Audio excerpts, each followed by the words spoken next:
Hello, how's everyone doing? Um, Let me know if you guys can hear me properly, if the sound is good, if there's too much noise, or if it's all right. Um, yeah, I want to say thank you so much for joining the masterclass tier. I really appreciate that. I was super excited to get this thing started, and yeah, it's been I've been writing for the masterclass for like a few months. It was a project that my new EP that I'm releasing this week, the track Kaizen and the title Kaizen EP is kind of that's a like a philosophy that inspired me kind of to start something like the masterclass, because essentially what it means is like you do a small step in your life with consistency, so like repeatedly you do a small step every day, so it doesn't have to be much, like 5-10 minutes every day, in order to get somewhere in the long term. And like it's not really about the result, but it's about like doing it consistently every day, and then over the years or over a long period of time you'll see the results.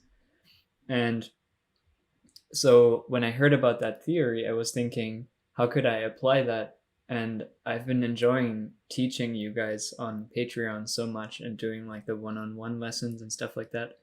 And I was thinking I want to do more with lessons and things like that. Um, can somebody tell me if you can hear me properly? Um, Before I go on an endless monologue here. Essentially, so anyway, essentially, um, yeah. So I wanted to okay. Thank you for confirming. Essentially, um, I wanted to go more into teaching people, because I would love to hear more of the music that I love making, and I would love to tell people how to make it. And I don't really believe in like keeping secrets and stuff like that. So I just wanna teach people how to do it and give them the tools to make their own music, and to kind of go on their own journey, just like I did, but with more resources to learn from. Because back then, when I started out, we didn't have a whole lot that we could learn from. Like there were some YouTube videos, but they were not exactly about what I was into. Especially because like I wanted to make like some simple rhythm stuff, and not a lot of people that were making that were also making tutorials. So I think like these days it's amazing how many like sample packs and stuff like that you can get, but I feel like there's still a bit of a lack of like information about how to go about producing it, because there are so many techniques that are very specific to the genre. And while there are a lot of tutorials about Ableton and stuff like that out there too, and about all kinds of DAWs, I just feel like, um, yeah, we can do this a bit more in depth, and that's where the idea of the masterclass came from. Um, So yeah, thank you so much again for joining me, here on the live stream and also on the masterclass tier in general. Really appreciate that, and I'm super excited to get this started and to put out the new classes every week, and to add some videos for different DAWs and stuff, and to do these live streams, of course, every other week. Um, so yeah, welcome to the chat, guys. Welcome Finna, Drowsy, Edward, Zomblin, Dennis, John. Thank you for joining me. Um, yeah, I'm gonna essentially, the way this is gonna work is I wanna just start producing as I would normally, and eventually I want to go through all the steps to make a finished track in front of you guys, basically. Um, and yeah, so if you have any questions about the things that I'm doing, if you don't, either like you don't understand what I did, or you want me to explain it, or um, if you don't know how to do it in your own DAW, just ask questions in the chat. Like at any point, feel free to do so. I don't want to go like with the questions. I don't want to get too far ahead of myself, because essentially, like, we're gonna release the classes. So if there's a question about like mastering or whatever, unless I'm doing it like right there and you want to know what I'm doing, I feel like we should save those questions for future live streams or for the future classes. If you have questions about the specific classes once I post them, feel free to just drop comments on the classes. But yeah, like I said, if you have questions about anything that I'm doing, just ask. If you don't know how to do it in your DAW, ask as well. I'll show you if I know it. I've been working with FL Studio, Reason, and Ableton. So yeah.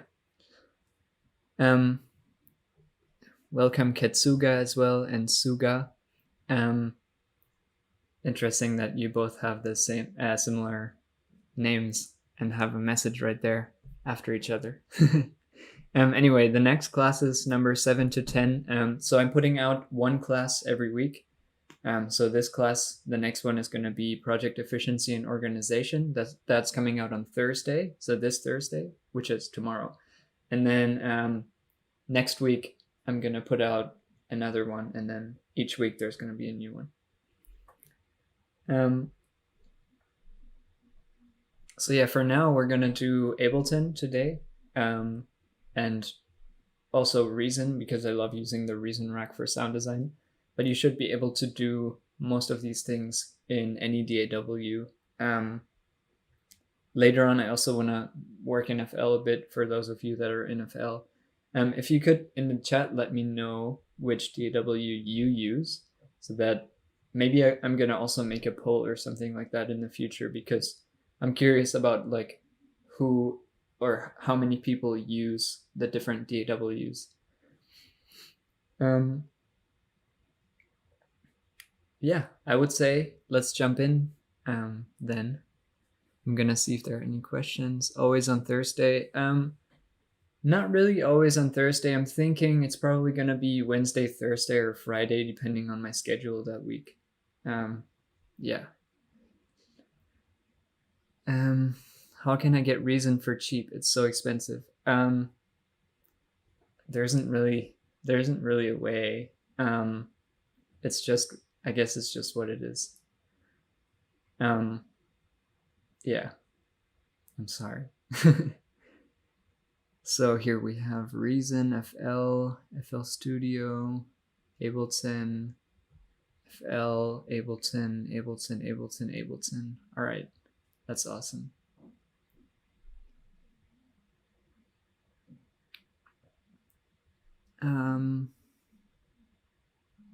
All right, yeah, let's jump into Ableton then. Let's do this. In 3, 2, 1.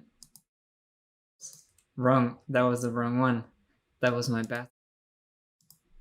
Here we are. Welcome. I'm nicely integrated into Ableton here, so you should be able to see everything that I'm doing.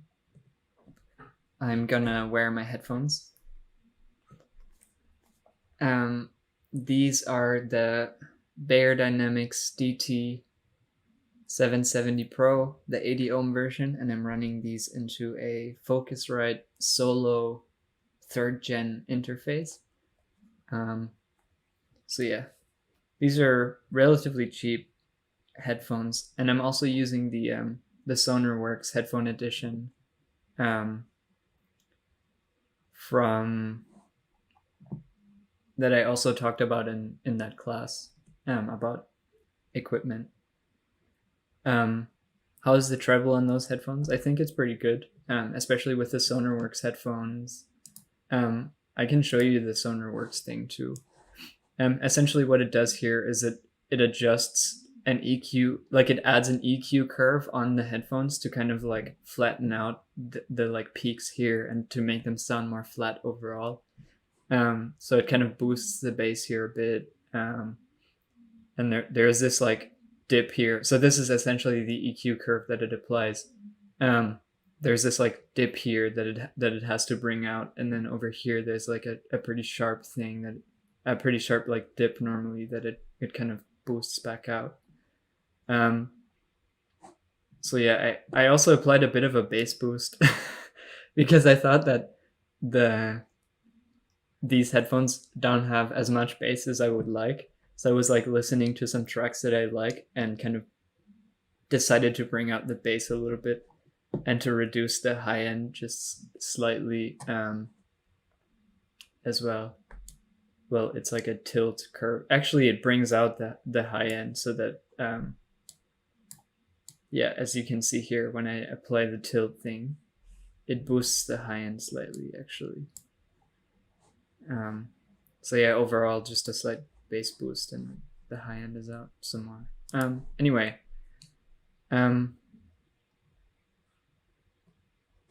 let's see. So most of the time I start with sound design, to be honest. I hope that you guys had the chance to go into the to look at the setting up your default project thing. I have a video down there explaining like what my default project is like, but essentially I have a group for drums with 2 audio tracks, a group for everything that's sidechained, so that's where usually my basses go. And you'll see that I also like to put some other sounds in there, like fill sounds and stuff like that, because then when I compress this bass group together, then all the sounds that I put in there are also going to be compressed, and then that's going to make it easier to have everything like balanced and leveled out. Yeah.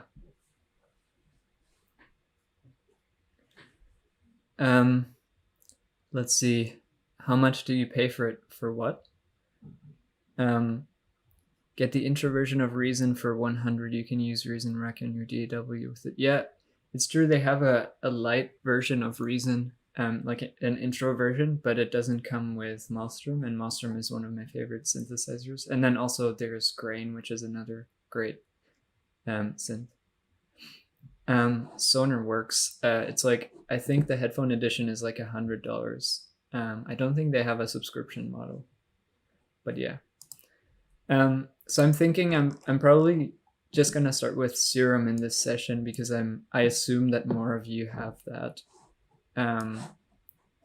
than the Reason Rack. But I definitely also want to get into the Reason Rack later on, because I think you can make some really good sounds with that.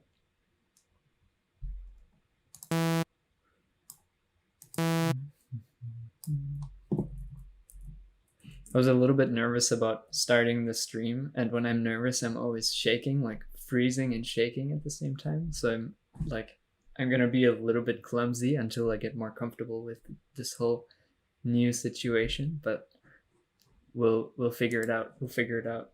Got some water here as well.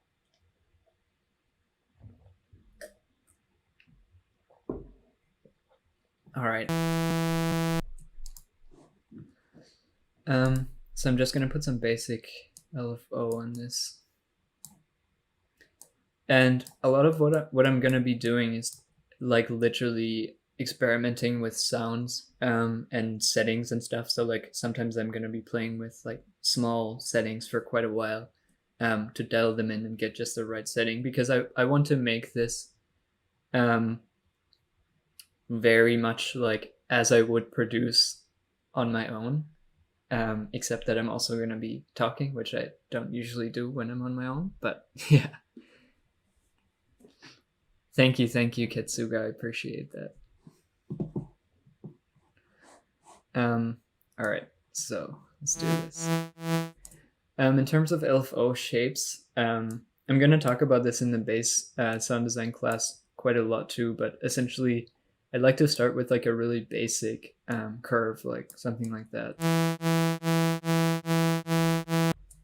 For eighth notes, you can do something like this, but I'm gonna do like quarter notes, and make sure to play around a bit with like where you position this and how the curves are, because it makes quite a big difference.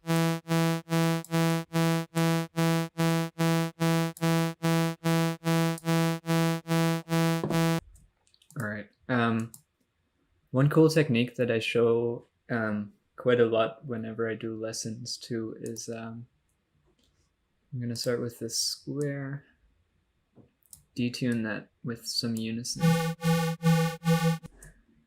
and then go to the menu, resample to oscillator B, and then Oh, I also have to first of all turn this off before I do that. But basically what it's doing is it's as if you've rendered that sound out and then imported it back into this oscillator. And now you have like basically a detuned square wave in here. And when I pitch it down an octave now, so when you hold shift and you press the up and down arrows, you can move these notes up and down a whole octave.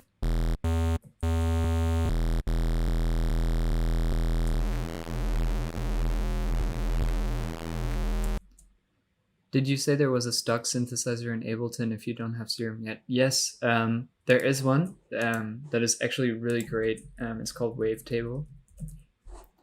You can do the same thing in here actually, because it also allows you to import wavetables. And there's also Operator. Yeah, that's true. That's I think it's an analog style FM synthesizer. But yeah, I like Wavetable quite a lot because it's very similar to Serum actually. So if you go in here and you do the same thing and then you add a little bit of unison. I haven't used this in a while. It's down here.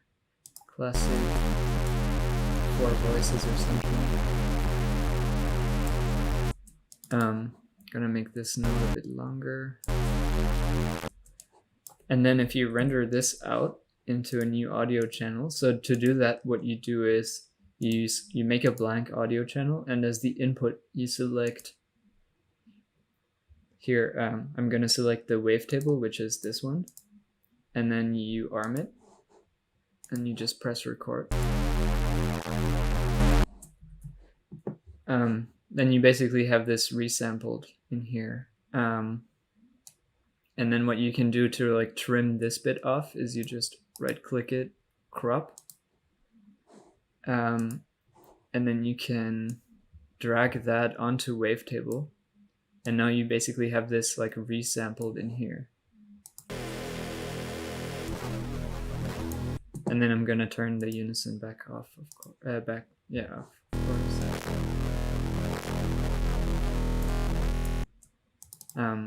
I resampled it on a quite low note, so I might want to put it higher now.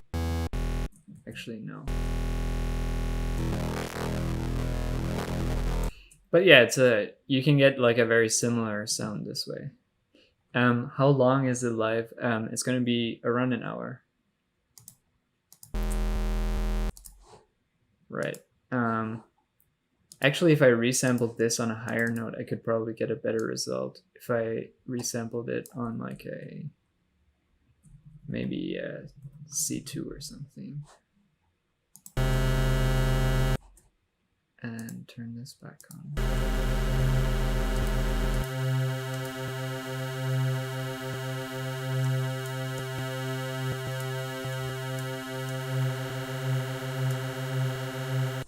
Let's try this. So crop, and import that in here. And now get it back down.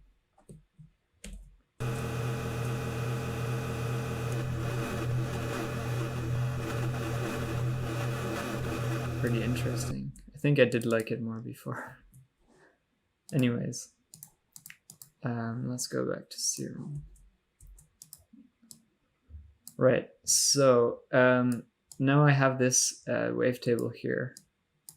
And actually what's cool about Wavetable too is even if you don't resample, you have this entire library of like wavetables that it comes with, and they're different than the ones in Serum, but they're pretty cool. And you can also download the ones from Serum, I believe, and import them in there.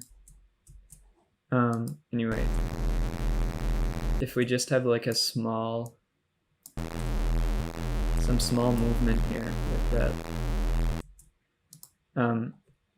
Also, what I wanted to ask is how is the volume of the internal sound versus my voice? Is it loud enough? And I'm gonna also put this LFO back on here.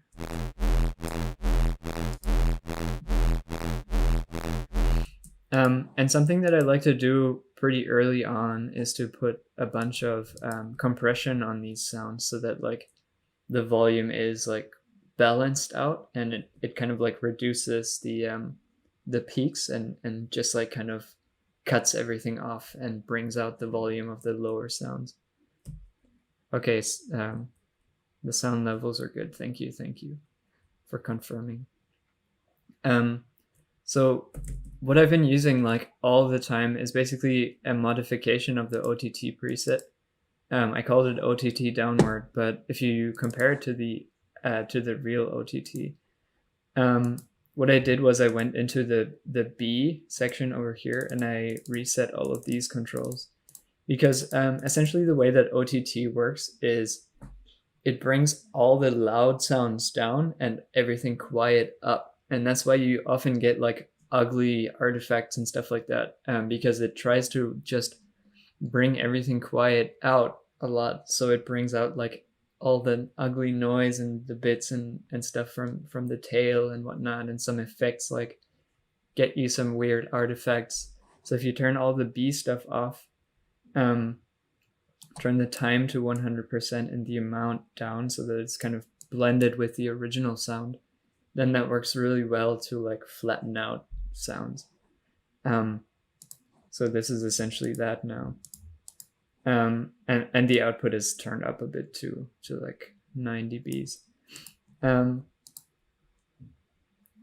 So like you can basically put as many of these as you want on your sound, if you listen to it with and without it.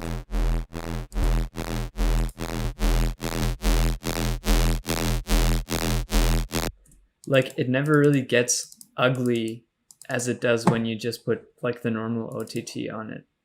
If I could just group these and turn it off, compared to like having 4 OTTs on.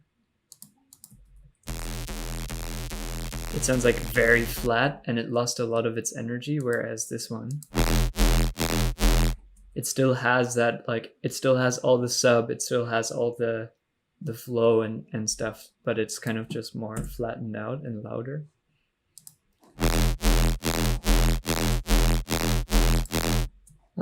And this is right now a really basic sound, but I think it's already a good basis to start post-processing with. But anyway, I'm gonna add some more stuff in here. Maybe we could use the high notch filter and just do a bit of like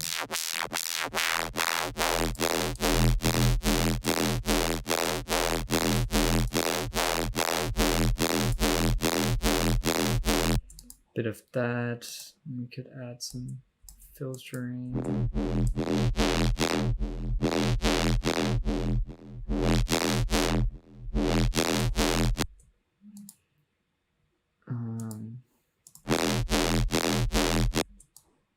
Maybe like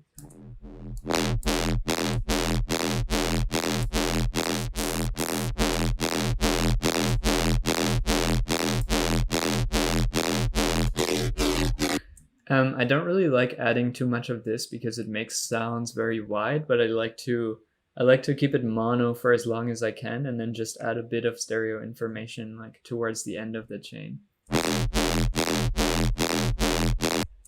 I was away for 5 minutes. What did you do? Just OTT? Essentially, yeah. But yeah, it's true what Finna said. You can scrub back in the screen to see it. But essentially, yeah, I was explaining which OTT, like how I made this OTT preset, which is not really OTT anymore. But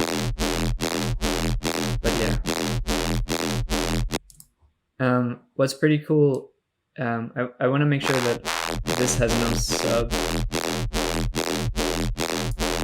so that we can layer it with a real sub. And I'm also going to turn the random function off, because otherwise, essentially every time a MIDI note plays, it would pick a random phase to start with, like a random position to start the waves with. But I always want to have it start at the same position, so that when you layer it with a sine wave, it's going to sound the same way every time it plays. And then I'm going to put the same LFO on this.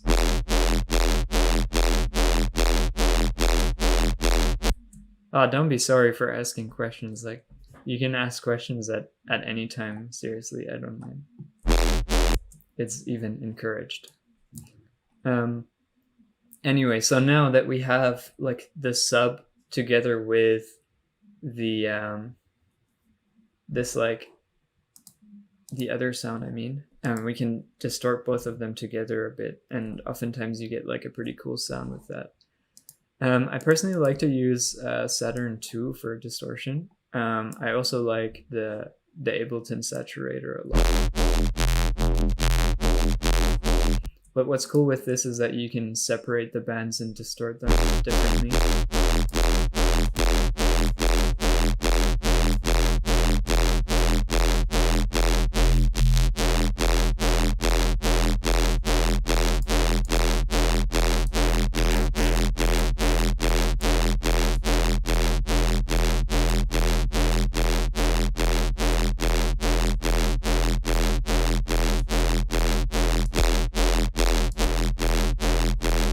And it kind of especially made this section like a lot thick.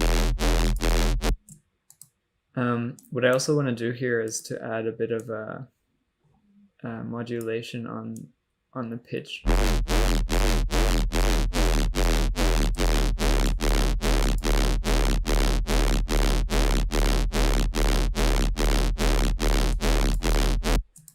If you go to the matrix here, you can set this arrow to unidirectional, which means that it doesn't go above and below 0, but it actually goes just above, just in one direction.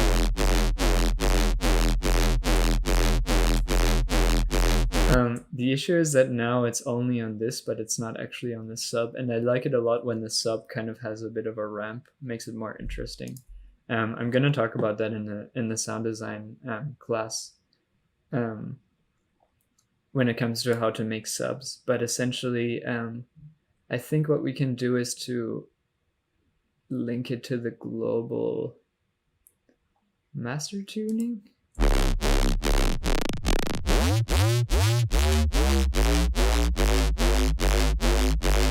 Yeah, now it actually does that.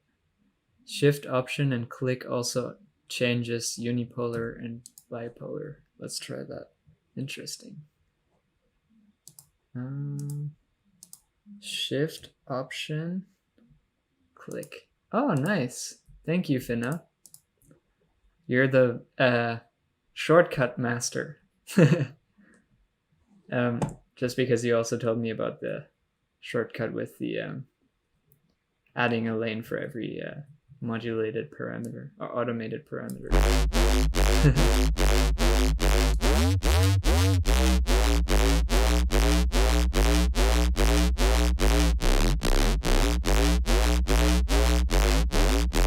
How strange that the master tuning is inverted. Like if I put it down, it's pitched up.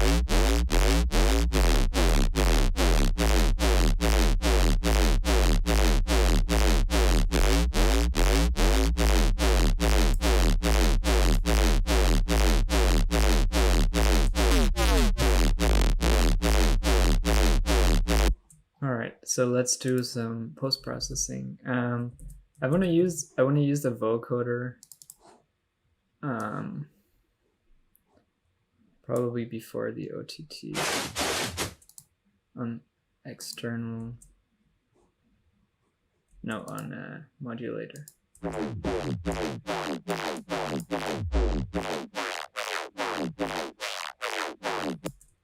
I think it could be cool if I modulate this. So first of all, I want to split the band so that I have a clean sub, and then I put the vocoder only on everything on top of it. I'm gonna show that when it comes to sound design. Yeah, this is called multi-band processing, but essentially you do it by using EQ3. And then you can turn off the lows here. putting another EQ3 down here. And then doing the opposite. Then you can link this crossover to the macros here. Do you hear the Facebook sound, or should I close Facebook? I'll close it. All right.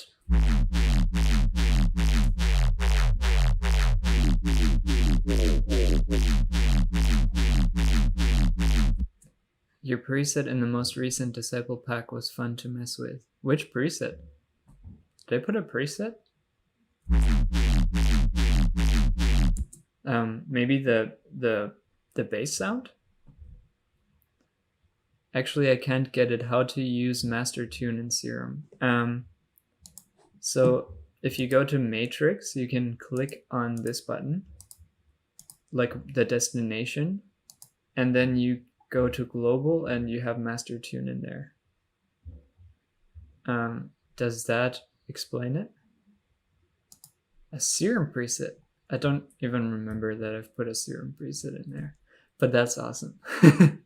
I'm glad you enjoyed messing with it.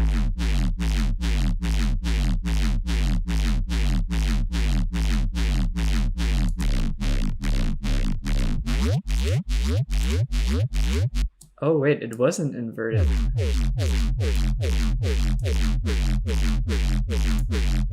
I just didn't set it to unidirectional. And let me know if you can figure it out, Suga.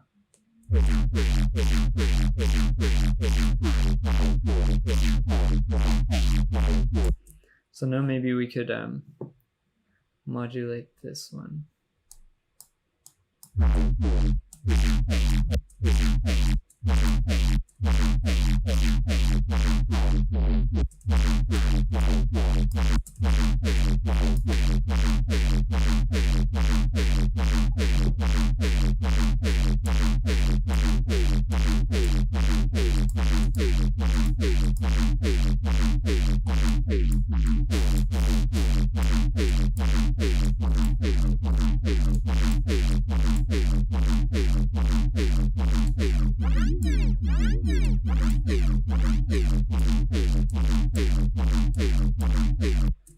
What's the shortcut to turn on the modulation? Like this one, it's A. But you need to make sure that you have this one, this little button up here turned off. And the shortcut for that is M. So yeah, then you can use A. Let's see, so now I lost a lot of the high end. So what I can do is to just put a Pro Q3 on that. Bring it back up.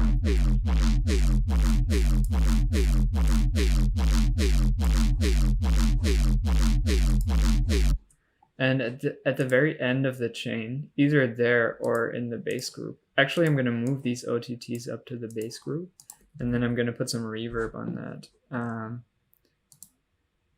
Just so that it's a bit more stereo, and I use the Reason rack for that quite a lot. So I have it set to a way that essentially I have the dry channel and then I have a wet channel, and this is you can learn this later when I talk about sound design when it comes to parallel processing, because I use this technique all the time. And I'm also going to show you how to do this in FL and in Reason too.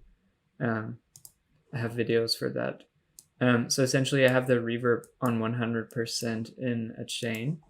And then I have some EQ after it, just to cut out the lows. And I want to set it to like small space because it makes the sound wider.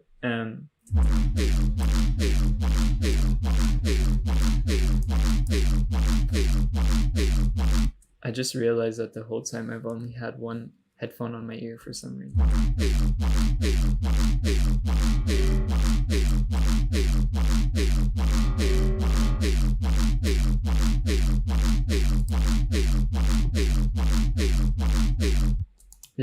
And like you can hear, it just kind of helped to make it just a bit wider if you compare before and after. Yeah, and then I'm gonna add a second instance of that actually, and put a bit of a longer reverb, probably on the room algorithm. And you can do the same thing with the normal, with the normal Ableton reverb too. Essentially, if you set 1 to like a small size and a short decay, 100%, put it in a chain. And then the second one just has a longer decay time and maybe a bigger room size. And then you can also use the input processing to kind of cut the lows out a bit from the reverb. And that should give you a pretty similar effect. And the same thing goes for FL and inside of Reason. The routing in Reason is a bit more complicated for parallel processing, but I'll show that in the Sound Design Masterclass.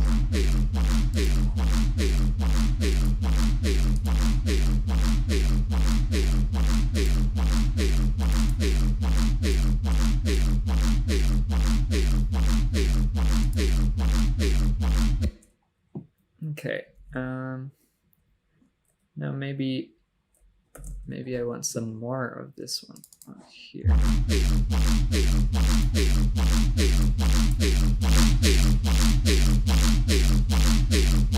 Just to kind of bring the highs out some more. And then I can use a grain delay. I like that. I'm just gonna set it up so that it kind of gives me some more high end. I'm gonna put it in parallel too. And then I need two things. First of all, row key 3. I used to hate the routing on Reason. Yeah, it's a bit weird because it's a lot like analog devices with the cables and stuff. But once you figure it out, I think it's kind of fun at the same time. But sometimes it gets tedious too. And then I need a utility to make this whole thing a bit less wide.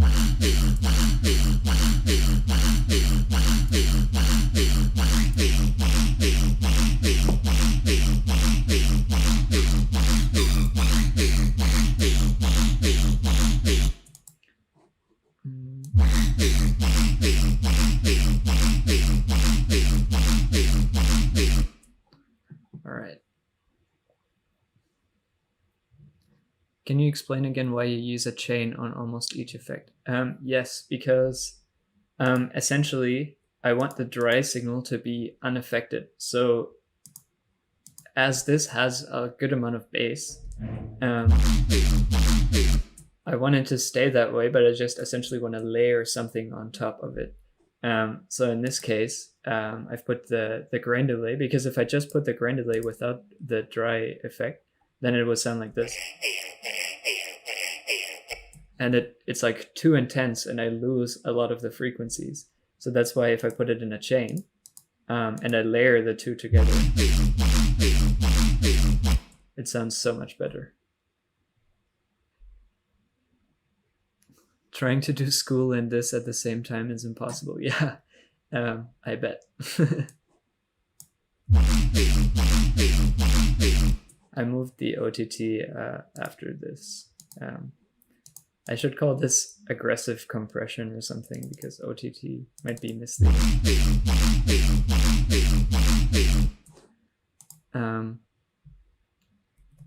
So next up, I'm gonna record this into a new audio track so that I can process it some more. And the cool thing is, when you resample, normally you would try to do it without the reverb, but because the reverb is on the whole group, I can just do it within the group, and I'm not gonna record the reverb with it. And then the recorded instance is also gonna have reverb on it already. Is there a grain delay VST? Good question. I think that Output Portal does similar things. Other than that, I know for Reason there's one, I think it's called Fritz. I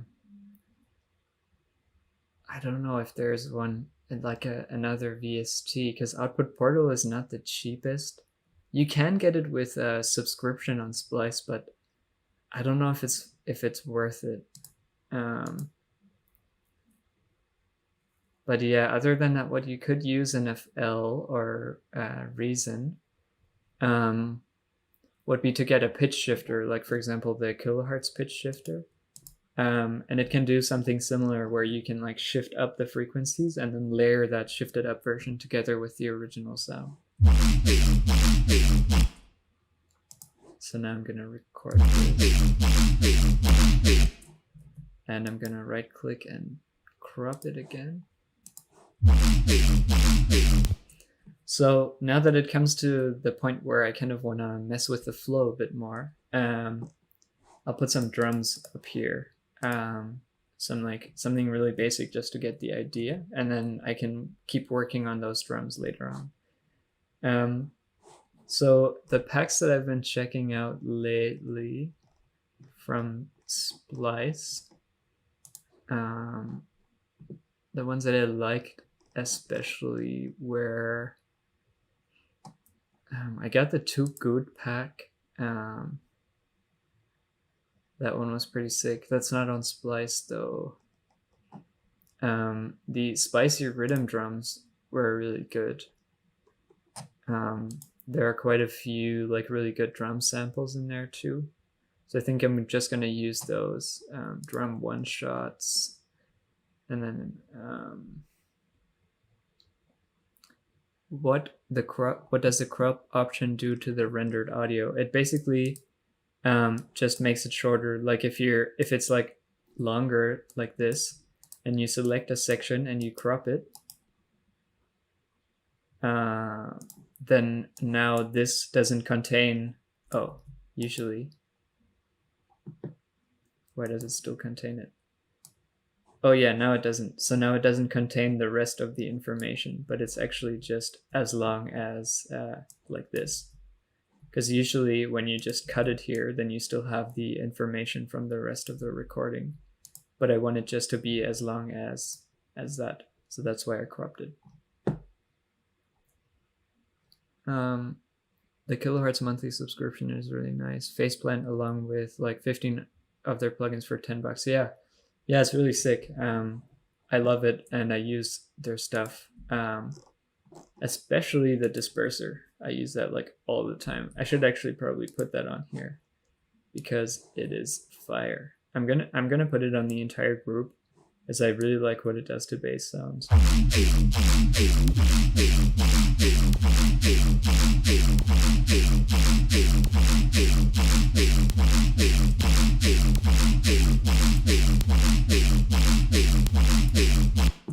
It's also clicking slightly, so I'm gonna put some tiny fades on this.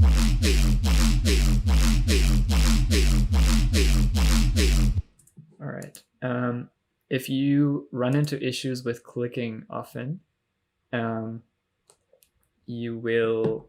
There's a in the troubleshooting part of the sound design masterclass, I'll have a whole section about that too.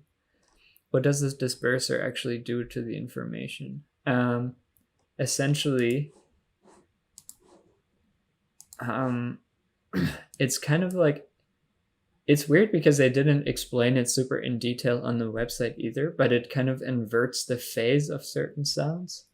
And I guess that's why it kind of sounds like slightly phasey, but also strange. Like, I find that the sounds that it works best on is like when, like for example, square waves that have like really sharp like high end, or like a really crispy high end, because it like really, the way that it sounds is it really like rounds out those highs.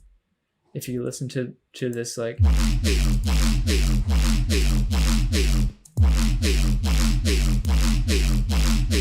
somehow it sounds like a little bit smoother, but I'll have to look into what exactly it does like to the sound from a technical perspective.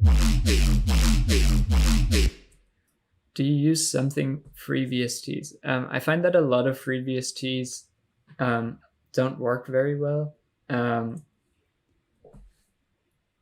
So most of the time I use if I want to use free stuff, I use the things that already come with Ableton, like a bunch of the Ableton effects, and they're actually really good. Like the equalizer is good, and like all their audio effects, like I use a lot of those. So you can do pretty much everything with the sounds that come with it. In FL it's the same thing. Like they have a lot of really good plugins. It's just that I like to use especially the FabFilter stuff because it's just more precise and more efficient than the Ableton EQ, for example. And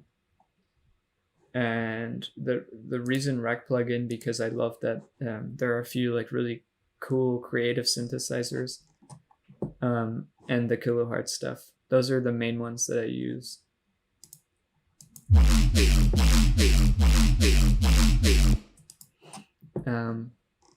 So back to the pack. I'm gonna make this a bit bigger so we can see what sounds we have here.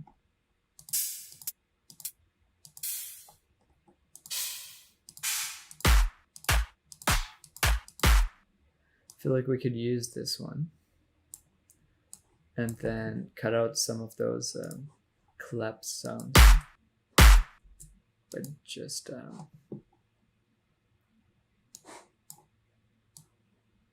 like that.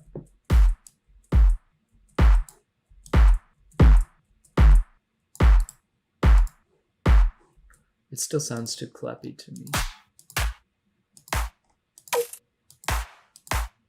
I don't know why all of these sound so clappy.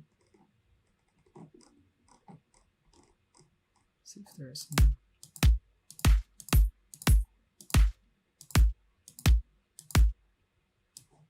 That one sounds nice.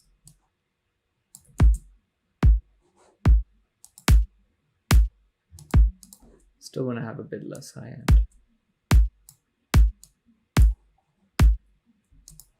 And then we can layer some kind of clap with that.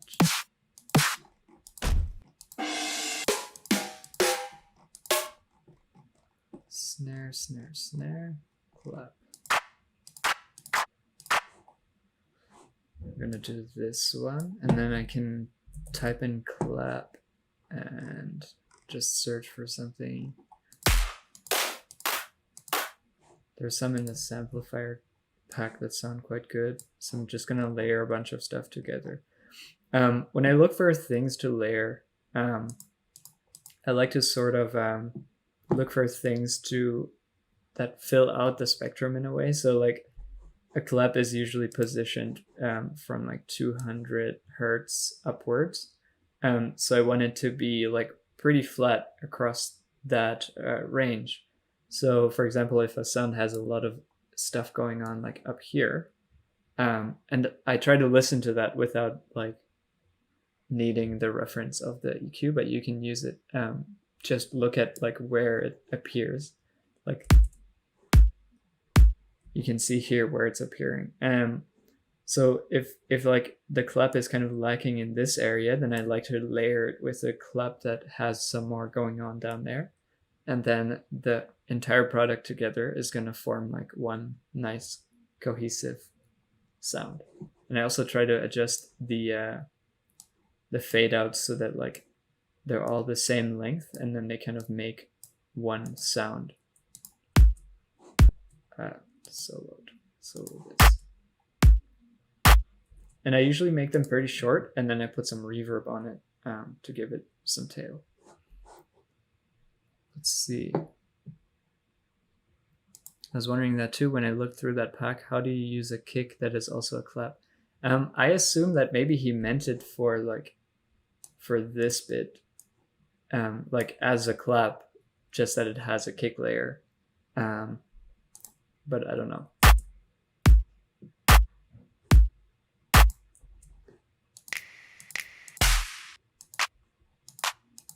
Can can use this one.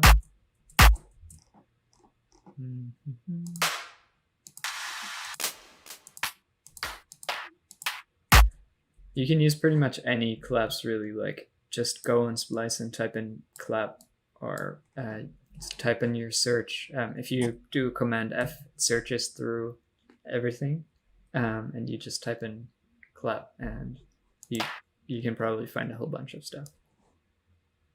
So for example, let's see what I was talking about. Like when we listen to these, this one, for example, has a lot of highs.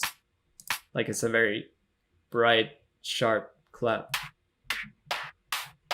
And then this one is kind of lower, and you can hear that it has more like mid frequencies.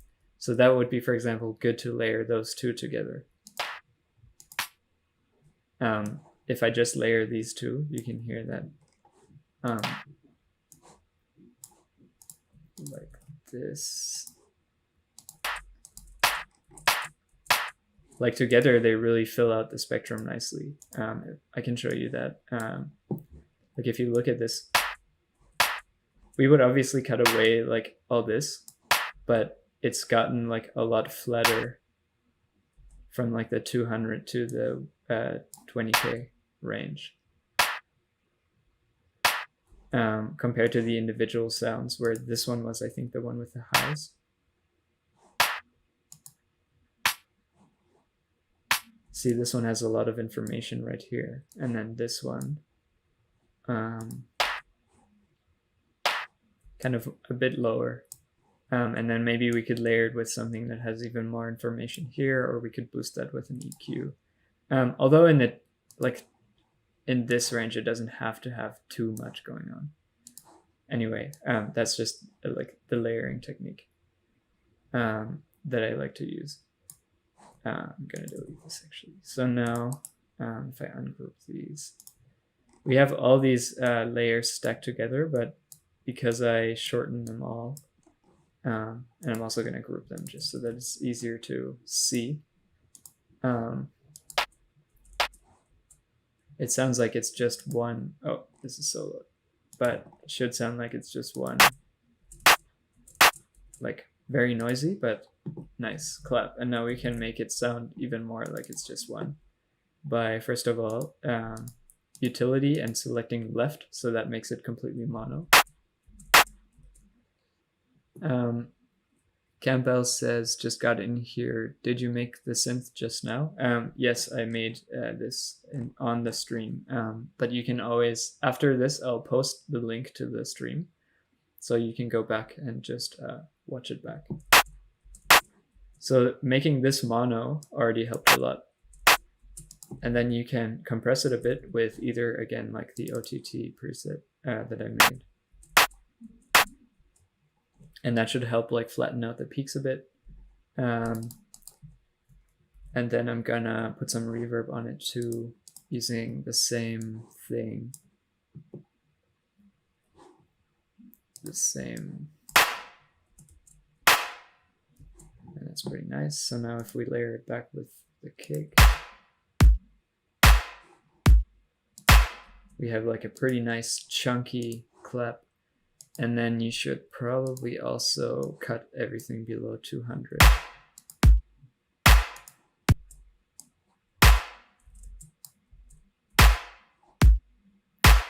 Just to make sure that those frequencies aren't interfering with the kick.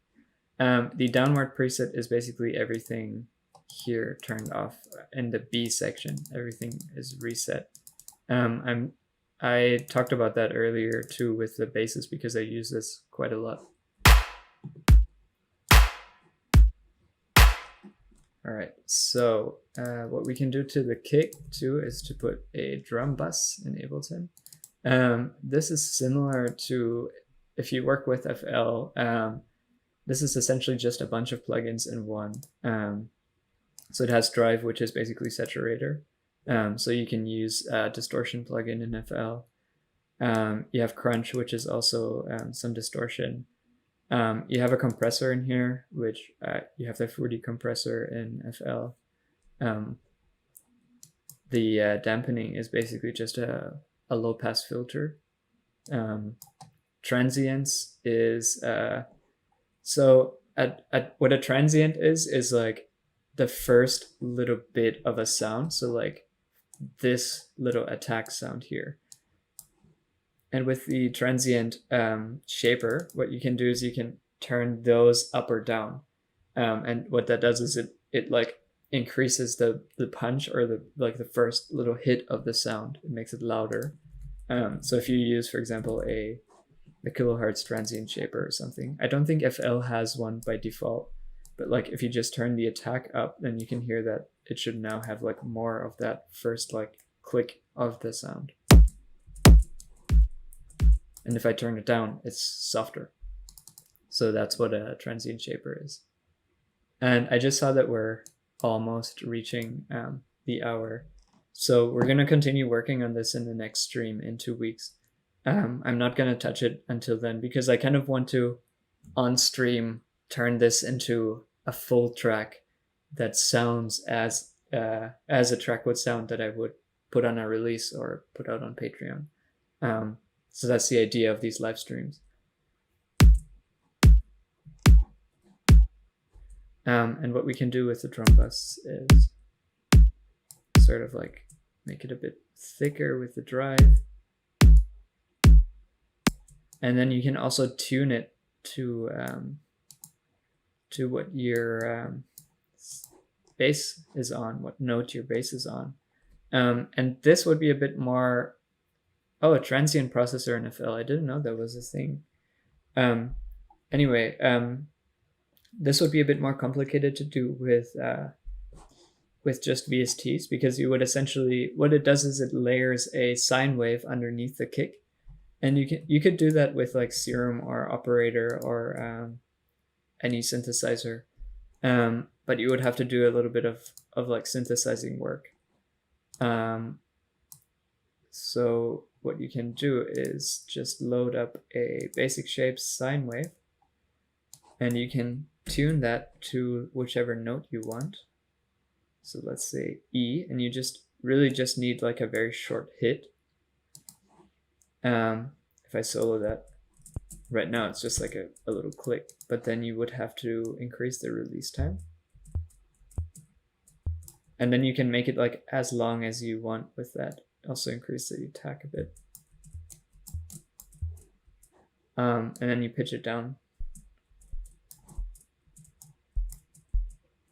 So now it sounds kind of like the low end of a kick, but to make it even more like that, what you do is you put the pitch on this, and what was this shortcut to make it unidirectional? This Alt, Shift, and click. You kind of put a bit of a pitch ramp on there like this. And now you can hear that it really sounds like a kick. And then essentially what we do is we cut out the low end from the actual kick, and we layer it back with our kick that we just made. So we would put a low cut around here, and we layer it back.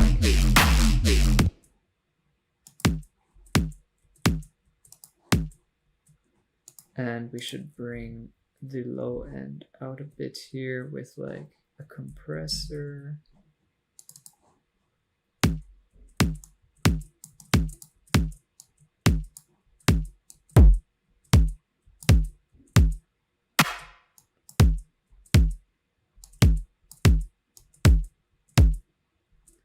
I'm going to talk about how to use a compressor too in the sound design classes.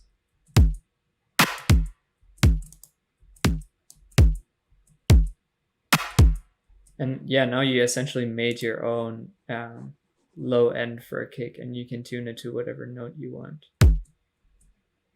And you can also make it long and short. Oh, I should turn the random phase down. So yeah, that worked pretty well. And then if you layer them back with the rest of the drums.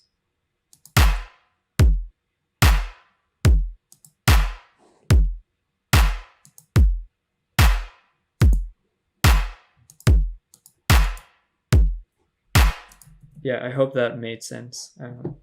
If I was going too quick, if you need me to explain something, let me know. Then let's pick some kind of hi-hats.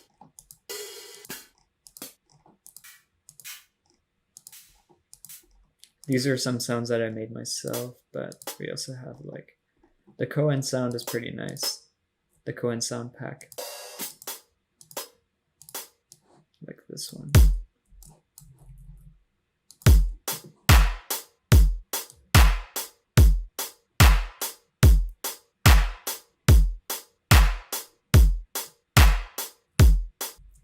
And now we should have some like decent drums for this. I'm hyped by the arrangement flow and switches making session. Hell yeah. We're gonna do the flow, make a more complex flow out of this in the next session. I want to kind of go a bit crazy with it too, just to so that it's not like so basic, but it's actually like something that I would release. I mean, there's always an argument for basic things too, and I love making just like quarter note sounds, but on the stream I kind of want to make something like a bit more complex. So yeah, I'm gonna continue this, like I said, in the next stream. I should probably also save this as gonna hide my projects in case there are some spoilers. I don't think so though, because all my projects are named very strangely. Anyway, so I'm gonna name this the Patreon live stream project. That didn't work. Save. There we go. Delete. All right. So yeah, thank you for watching. Once again, thank you for tuning in on this first live stream of the masterclass. Thank you again for joining the masterclass. I'm very excited to put out some more of these classes that are coming up. Like I said, tomorrow it's project efficiency and organization. And yeah, let us hear how it sounds like, please. Okay, I'll play it. It just doesn't have any like side chaining or whatever at this point, but I'll just play it.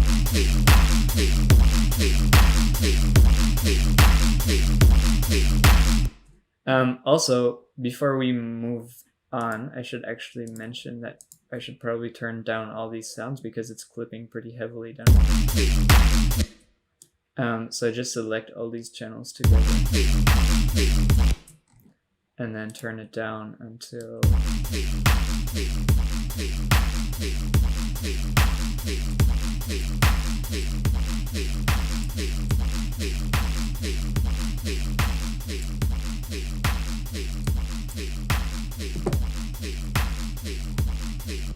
okay, we're back in the green. All right. Yes. Thank you again, and see you soon. I hope you enjoyed the stream.